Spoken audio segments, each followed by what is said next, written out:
It's great to imagine you. Can't see you, but I'm imagining you. Thank you so much for being here.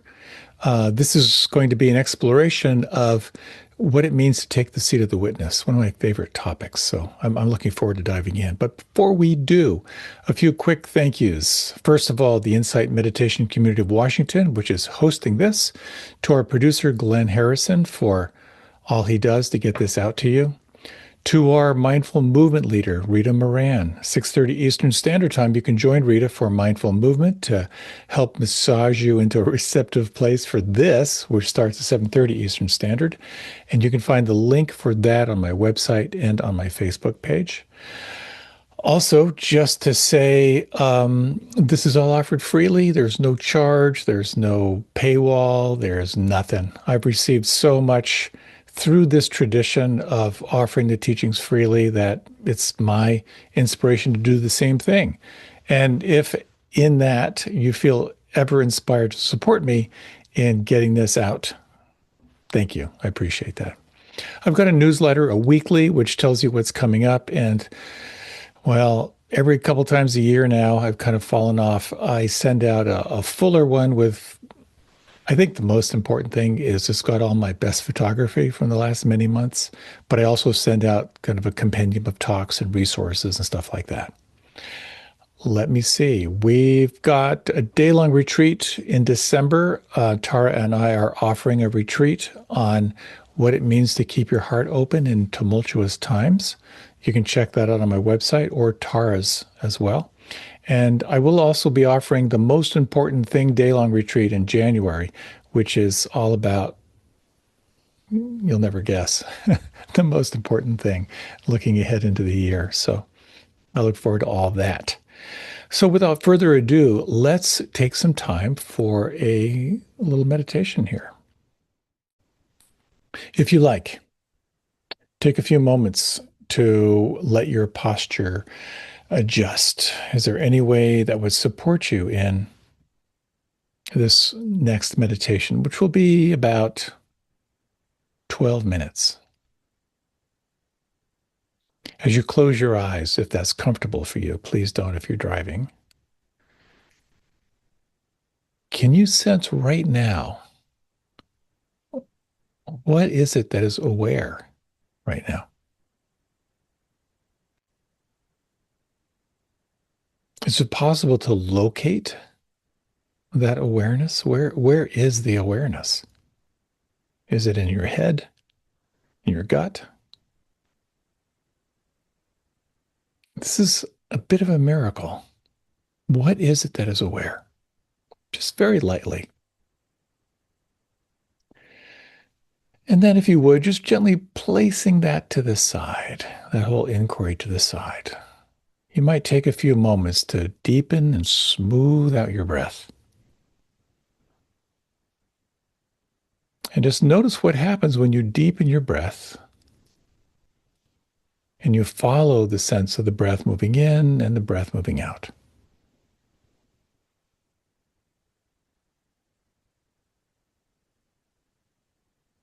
You may notice that there is this gathering of attention. Can you feel the pause between the in-breath and the out-breath?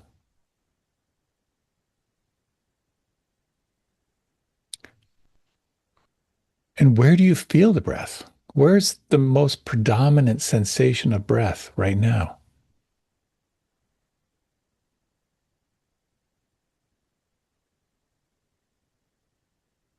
This practice of gathering, of arriving, is integral to the practice of meditation.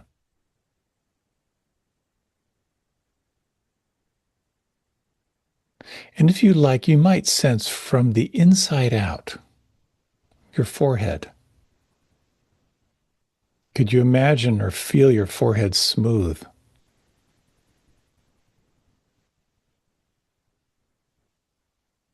Could you feel or imagine a softening around the little muscles of your eyes?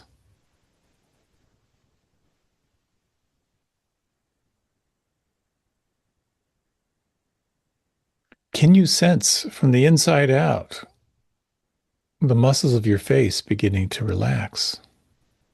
All the little micro muscles in the cheeks, the masseter muscles of your jaw. Could you feel your jaw just slightly hanging away from the skull?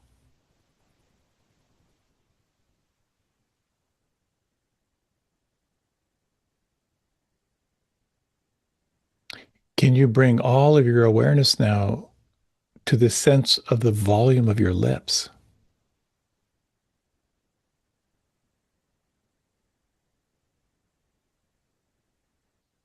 to the volume of your tongue?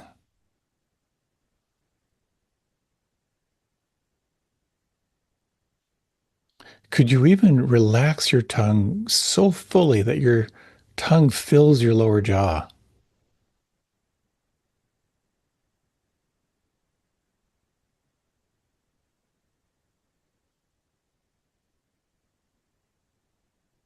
And is it possible to even sense down into the root of your tongue and relax the root of the tongue into your throat?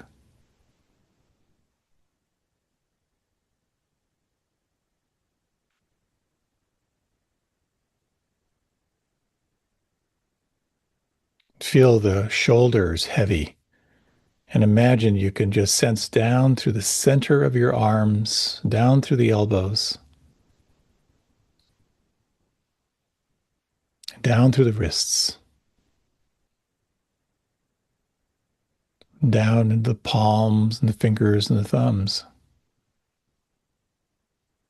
Feeling the arms, the hands from the inside out.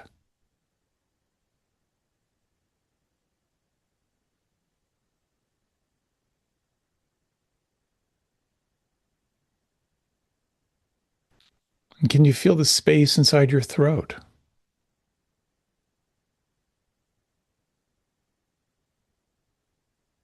And the space inside your lungs as your body breathes?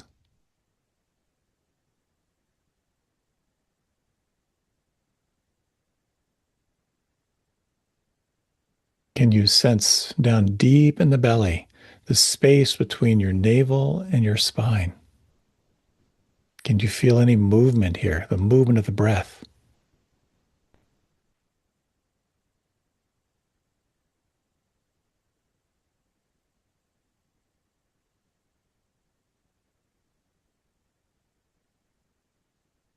And can you feel from the inside out the structure of your pelvis, the bowl of the pelvis, the hip joints?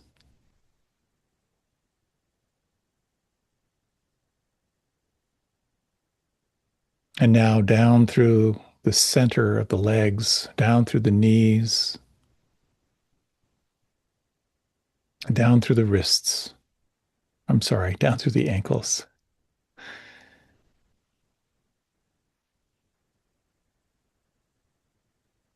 And now the tops of the feet and the toes. And here in particular, can you feel the soles of the feet and the heels?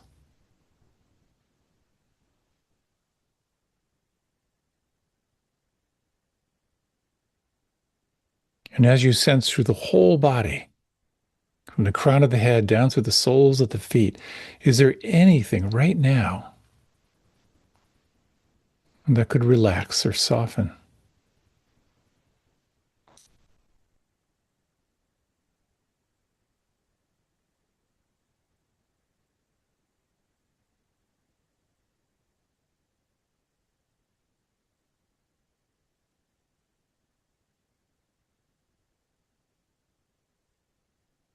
Let your attention now move to a particular point in this field of sensation. It doesn't matter where, but it might be the breath, or it might be the sounds, or it might be the palms of the hands. And selecting one, let your attention rest here.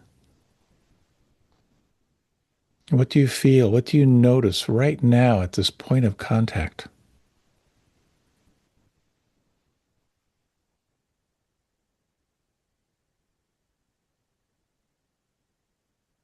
And for these next few minutes, Let your attention rest here, knowing that the mind is constantly generating thoughts. But when you notice the mind lost in a thought form, gently bring it back and re-arrive.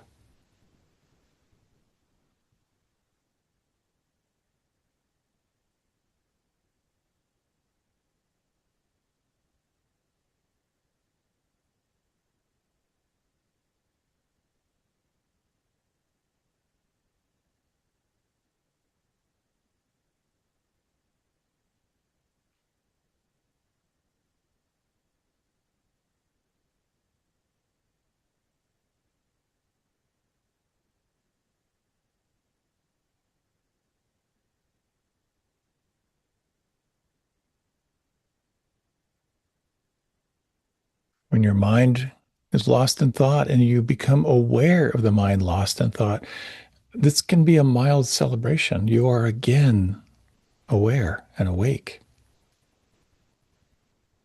Take your time to re-arrive, soften through the whole body. Sense how intimately you can reconnect with the point of contact of sensation here, with this breath, or these sounds, or this felt sense of the hands. Once again, re-arriving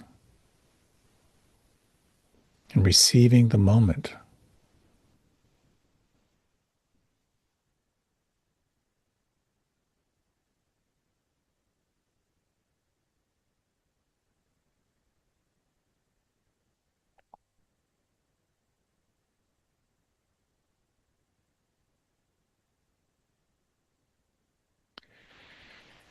You might gently sense now, what does it mean for you to take the seat of the witness, to be the observer of your inner experience?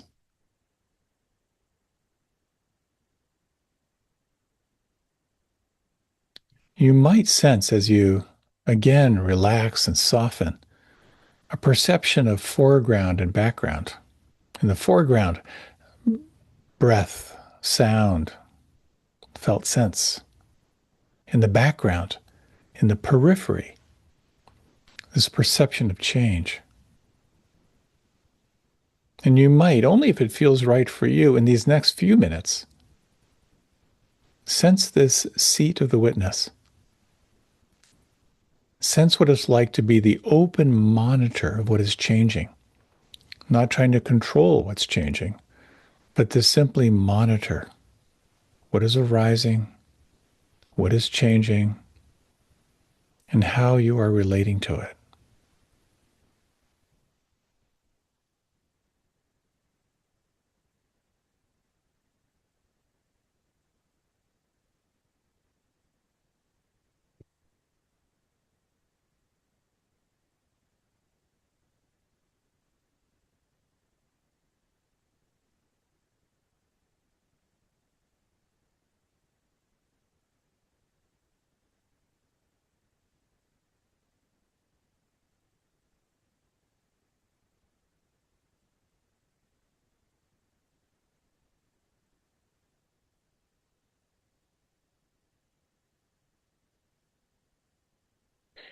In this awareness of what is changing,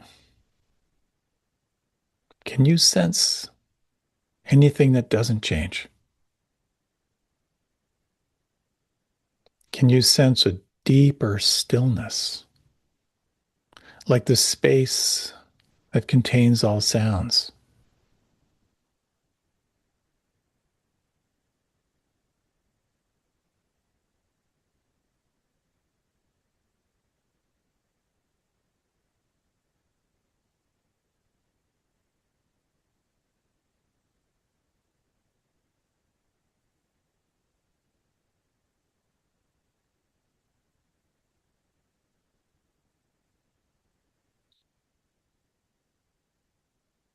Exploring now the following question. Is there anything in your experience right now that could relax or soften or let go?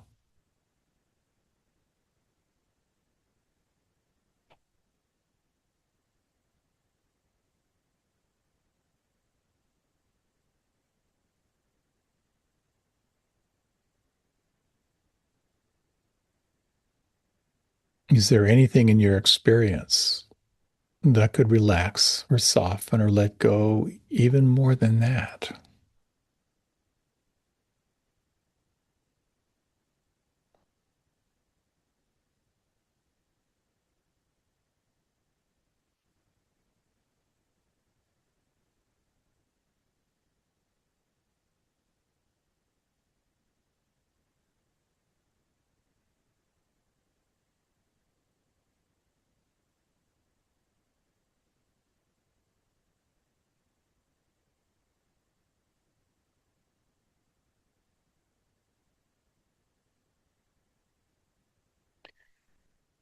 You might very gently now sense the space around you. Notice the quality of presence.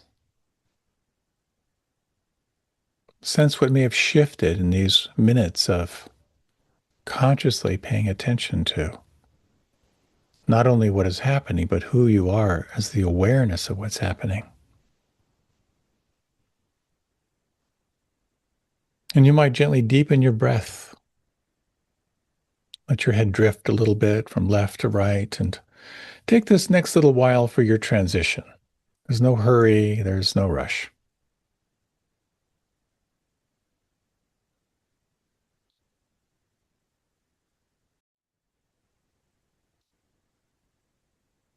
Many, many years ago, I'm sounding like an old man, but it was many, many years ago. Back in my ashram days, I led lots of programs and retreats and lots of what we called intensives, where they're residential, you are living there. And there was one particular program which I led for a couple of years called the Inner Quest Intensive. And back in those days, um, all the all the men slept in one room, all the women slept in one room. You turned in your watch and your car keys. We covered all the clocks so you didn't know what time it was. And we developed this whole program that was intense. It was really intense, very, very cathartic. And when I look back, I kind of shudder because we just did the wildest stuff. At one point, it kind of builds. It's a 3 day intensive, and it builds to kind of some catharsis points. And at one point, and this is probably about 65, 70 people in this big room, we were doing something what we called parent triads, where you would sit with two other people. One person would be your father, one person would be your mother, or yeah, was mostly that for most people. You can change sexes if you need to. And then you were led through this dyad process, basically of like, what did you never say to your mother? What did you never say to your father? What a setup. So what we had these wiffle ball bats, these plastic bats. And when you would feel whatever emotion was coming, whatever rage was coming, you'd raise your hand and you'd say bat. And a system would come over and give you a bat and set up these cushions, and you would just go to town, whacking those whacking those pillows, letting out your anger and your rage and whatever was there. So we have all these triads going on. We also had a mattress where you could go over and just wail on the mattress. At one point in these parent triads, just tears and anger, we had 14 bats going. People just really letting it loose. We had a mattress with two guys who were like working over the mattress. One person who was a resident, one of the ashram residents, just stood up and screamed and started running for the door and was tackled on the way to the door by one of the assistants. In the midst of this absolute chaos, I'm watching all of this, and I had a very conscious thought. This is awesome. This is working.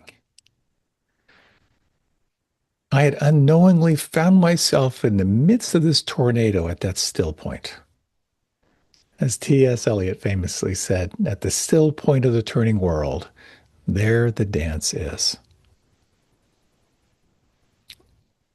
So, why am I sharing this story?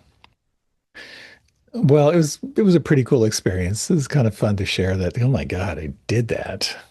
But also, in the midst of chaos, there is a still point. And you might just take a moment now. If you like, you can close your eyes or not, and just notice what is aware right now.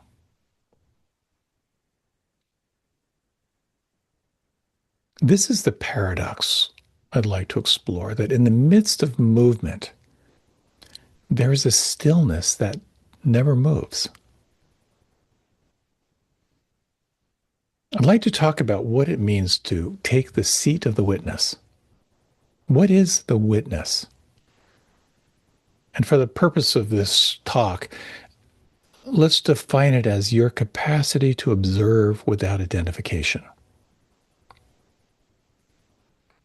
In the Theravadan tradition, this is really about cultivating vipassana, to see clearly. It's mindfulness, non-judging awareness with clear comprehension. So to see clearly in your life depends on this witnessing awareness. So to rest in the still point, to get access to the still point, we'll explore four ways of deepening your relationship to the witness.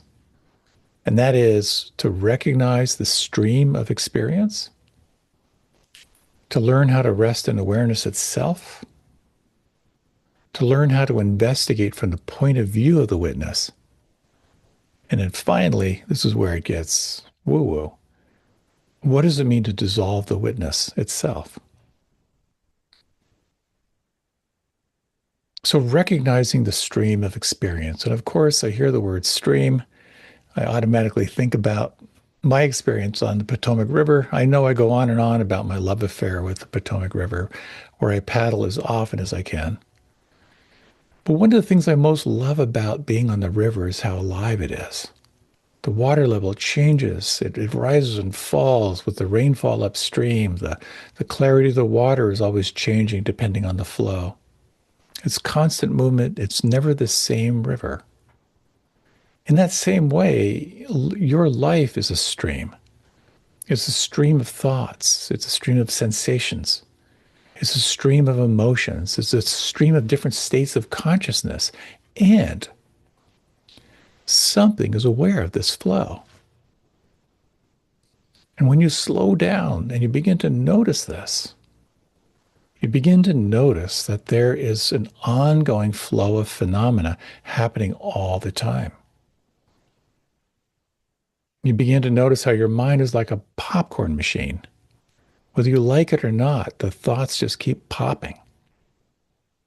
Sensations just keep changing and shifting.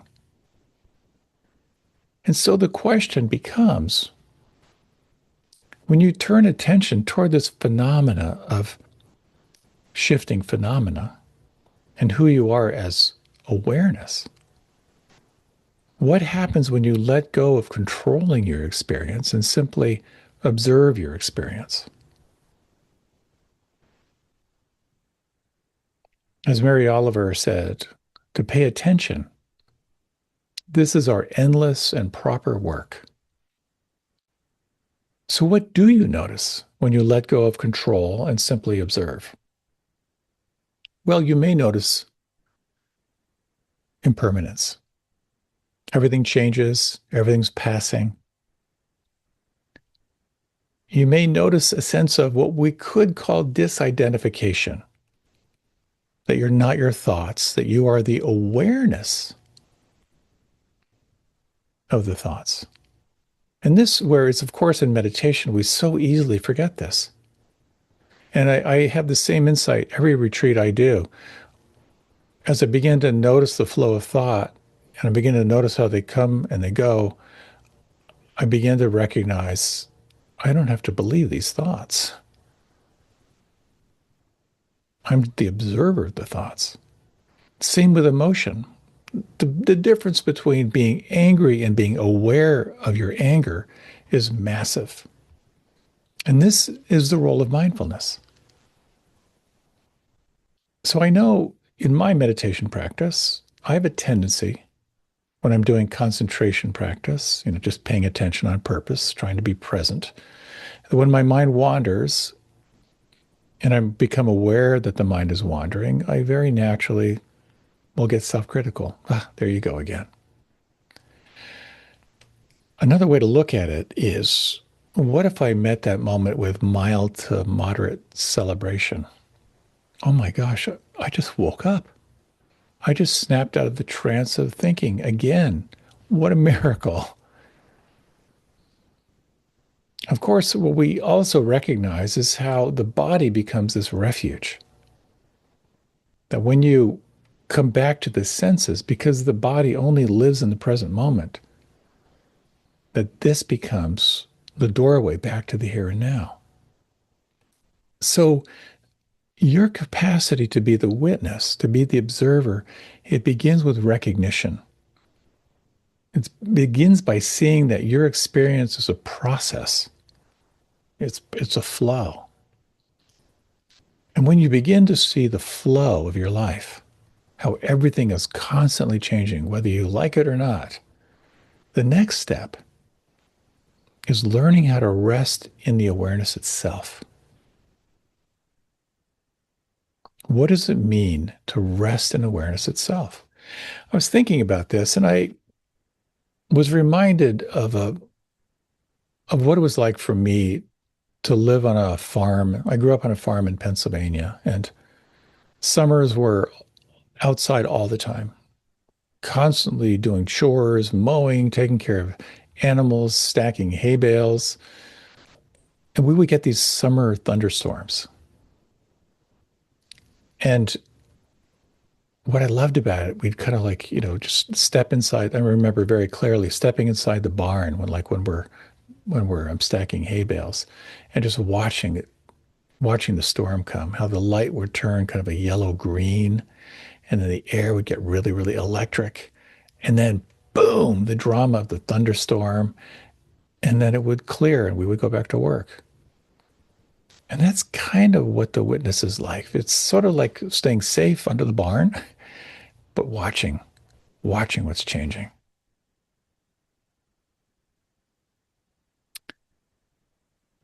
So, a question,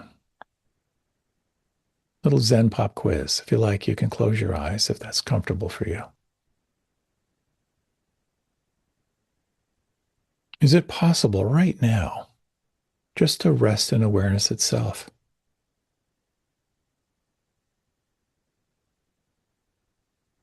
Can you identify what's changing and remain the witness?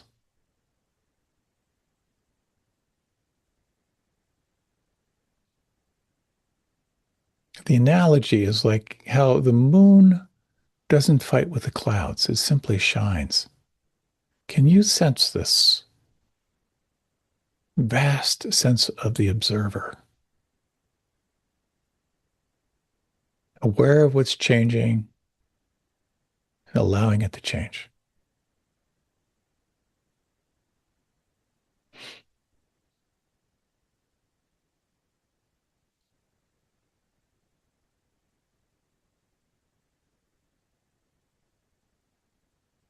If you like, you can deepen the breath.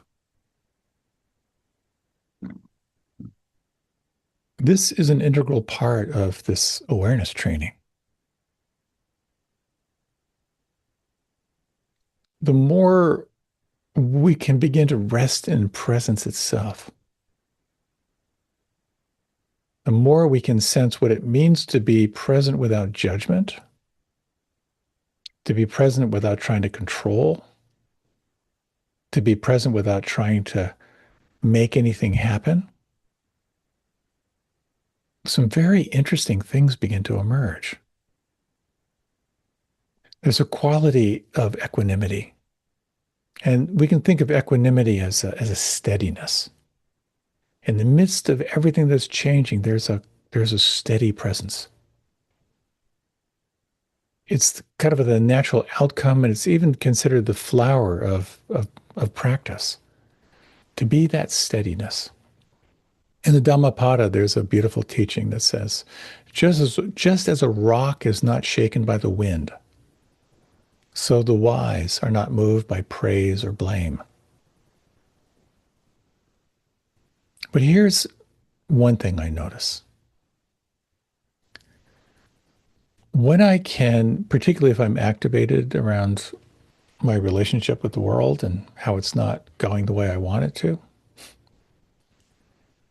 when I begin to see and recognize how things change, I begin to see the suffering around the change, how we all move into our reactive patterns in relationship to what's changing. And of course, the more you react and try and control, the tighter you hold on. The tighter you hold on, the more intense the rope burn. Ultimately, when I can sit with this, when I see how I try to hold on, when I see how everyone is struggling deeply to maintain a sense of control, what begins to arise is empathy. When I can sense how deeply someone is struggling, and I can feel their unconscious patterns of trying to hold on and the intense suffering that they're creating for themselves, empathy comes, and then with it comes compassion. And this is an important point because we can sometimes think of how the witness may have a quality of disassociation, but the witness is not indifferent. It's not cold. It's actually luminous. And that non-reactivity that comes out of the witness, it's not numbness. It's actually a strength. It's about the shift from reacting to your life to responding to your life. The still point that we're cultivating in meditation is not an escape. It's actually embracing the full presence of the heart and life. This is a fine line because it's very easy to find yourself moving into this sort of impartial observer. And you can see things very, very cold. You can just see the nature of karma, of action and reaction. You can see how the suffering someone is creating has come out of their own conditioning. And it's very easy to look through this lens of you're creating your experience, you're going to learn your lessons, it's going to be painful, you're going to have to learn it yourself. We can also look completely through the lens of compassion, where we tend to want to rush in and try and learn someone's lesson for them, learn someone's lessons for them. Ultimately, we're moving toward this balance of wisdom and compassion. To be able to see the nature of karma, of action and reaction, and to hold it with this kind of luminous kindness. So resting in presence, resting in the witness, though, is only half of the journey because the witness deepens through actively investigating. The next time you sit for meditation, could you imagine practicing meditation like a scientist, just observing phenomena without bias? And in many ways, we could say that when we look at sort of classic Buddhism, this was kind of the Buddha's practice of really breaking down the nature of reality. What is real? We need to do this for ourselves, but of course we have these beautiful teachings that point the direction. And when we look at this, what exactly is your experience? What the Buddha identified was 5 components that make up the human experience. These are referred to as the 5 aggregates, the five elements. First is the form of the body. Here's this portable flesh unit that you are inhabiting for now. And as you become aware of the body itself, you become aware of feeling, the feeling that arises from the body. And as you notice the feeling that arises from the body, then there is the perception that arises, the perception of phenomena from the body. And usually, almost instantaneously, there are the mental formations that come from the mind, the stories we create, the memories we associate. The mind is a predictive machine. And finally, the consciousness, which is the awareness that allows these four elements to function. And you become aware of the play. You become aware of the body itself, the subtle feeling tone that arises, the perception, and then the mind, where, of course, we tend to get hijacked.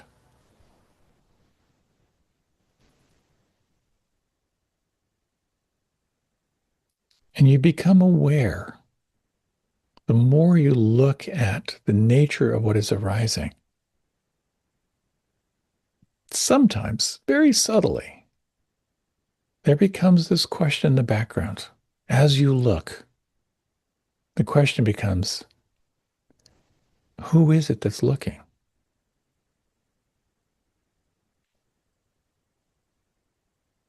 So, in this investigation, and there's so much to explore here, more than I can touch into now, you might close your eyes and just notice the breath and explore these two questions. I'll give you a little bit of time for each one. Right now, what is here?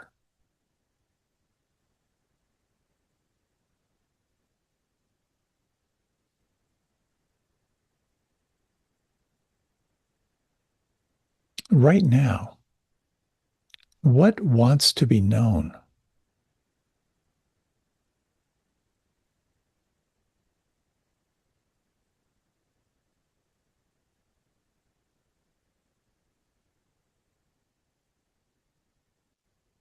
If you like, you can deepen the breath and open your eyes if you haven't already.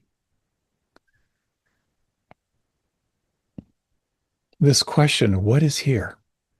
What wants to be known? Quite often, in my experience and what I notice with others,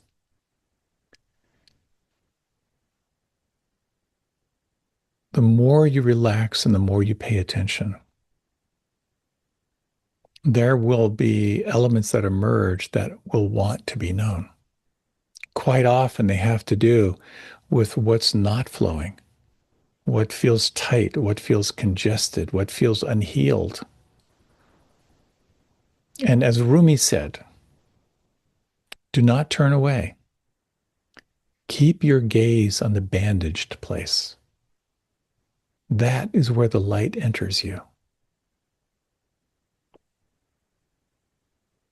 Inevitably,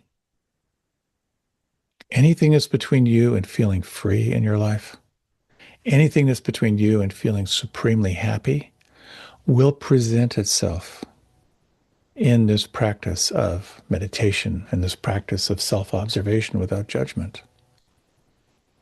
When it arises, as Rumi says, to keep your gaze on the bandaged place, with this lens of the witness, of non-judging awareness, you can begin to sense the causes, the conditions. Not just what's happening as it's happening, but your relationship to what is happening. You'll begin to recognize how conditioned you are, how your conditioning, your thoughts, your beliefs, your habits, how they shape your experience of life. And the witness has the possibility of transforming your life of reaction to a life of responsiveness. It will reveal the freedom, the possibility of freedom. And it's huge. So true witnessing, again, is not disassociation. It is dynamic knowing. It's not passive watching. It's loving inquiry. And with it can come a tremendous sense of freedom, of insight, of new possibilities. But but there's more. And this is where it gets a little wonky. For many years, many years, in my understanding of practice, I thought the goal was to be the witness, to be the impartial, non-judging observer, to be more and more clear seeing, to see more and more clearly into the causes and conditions that shape my perception of life. But as awareness matures, it reveals a very profound truth. It's pretty abstract. But the truth is, there is not a separate witness at all. What? Let me give you the punchline up front. What lies beyond the witness? Maybe the best way to describe it is pure awareness. A well-known teacher who was studying Zen told the story of how he was given a koan. And a koan it's an inquiry. You're asked to explore this question. And it's one of the questions, it's a question that can't be answered by the linear mind. You sit with it, you churn with it, and eventually perhaps there's a shift in consciousness. But he came back to his teacher for an interview and he said, "Is it the question I'm supposed to dwell on? Or am I supposed to be asking about who is asking?" And as he described this, the teacher didn't say anything, just a big smile. Who is it that's asking? Recently, I was having dinner with some friends, and one of them has a very serious health issue. And he was saying how he recognized how he's been trying so hard his whole life. Always proud of his grades in school, always competing with people who he thought were better than him. And looking back, realizing there's a time limit on his life. He said he was having this profound sadness. He said, "Who am I if there's nothing to prove?" And I think at some point we all wake up to this. We believe that we are a wave completely cut off from the ocean. And only through a profound consciousness shift, we begin to realize that we were never separate.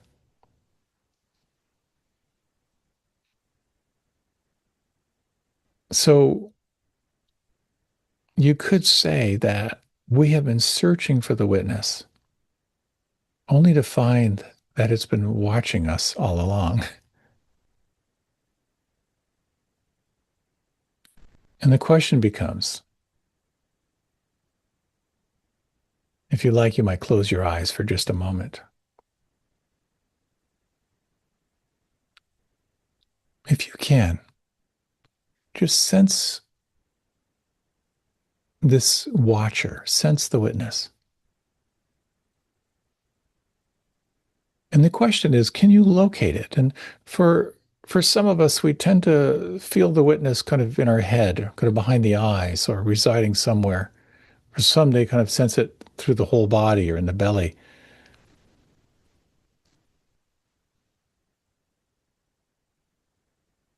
However you may sense it, sense if you can find the location of the witness.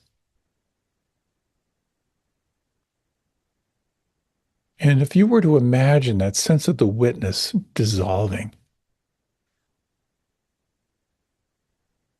what remains?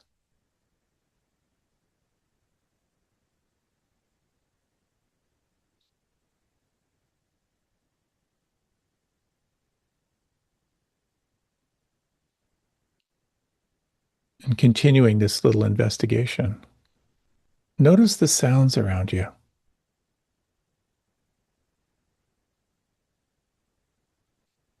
Can you sense the silence behind the sounds?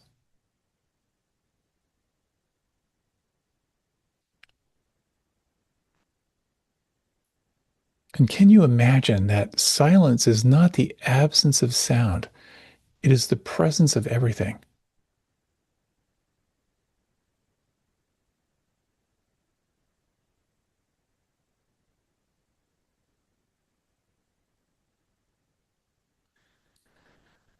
If you like, you might deepen your breath.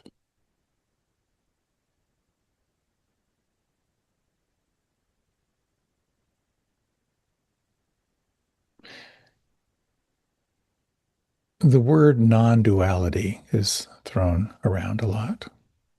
What is non duality? Ultimately, we could say that awareness and phenomena are not inseparable. The liberation, if you will, is simply the end of clinging to identity. The liberation is the falling away of desire. And in the absence of grasping, something magical happens.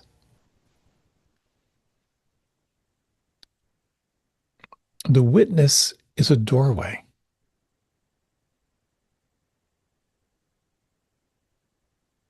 When you investigate the witness, you begin to recognize that your life is an experience of flow,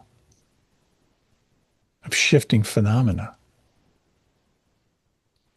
And you can train yourself to rest in awareness, to sense this non-judging presence.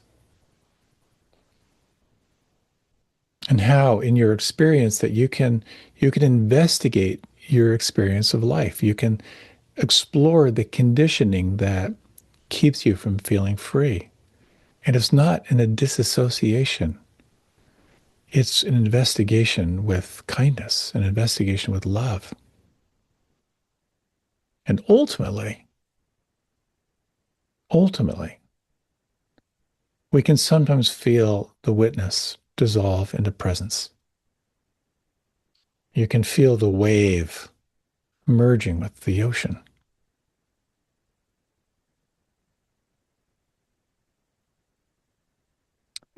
Let's close with a short meditation.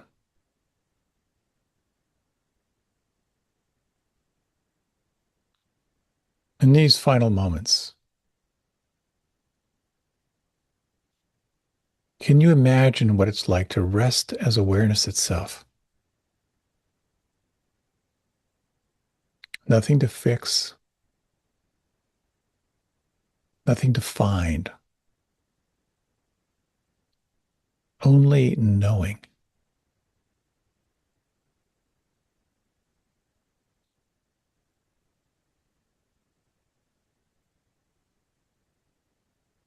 What would life be like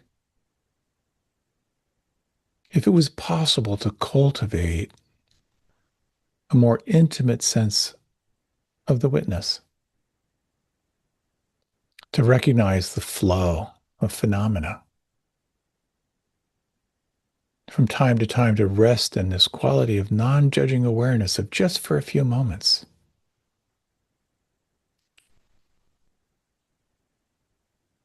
At times, from this perspective of non-judging awareness, to explore the inner experience of your life, to explore what's between you and feeling free, feeling happy, and to bring this sense of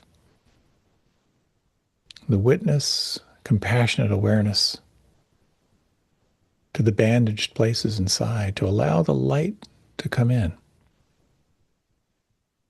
And from time to time to dissolve in the presence itself.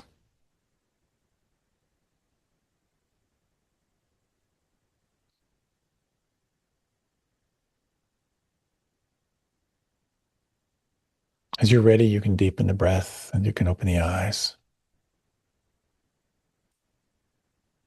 This quality of the witness As the Buddha said, there is that which knows the arising and passing away of all things. Whatever is changing in your life, to remember there is something which is aware of that arising and passing. It's not only an awareness that can cultivate more ease, but it's the awareness that points toward freedom itself. So may you and your witness have a wonderful time. Thank you so much for your time and for your attention, and so many blessings in your practice.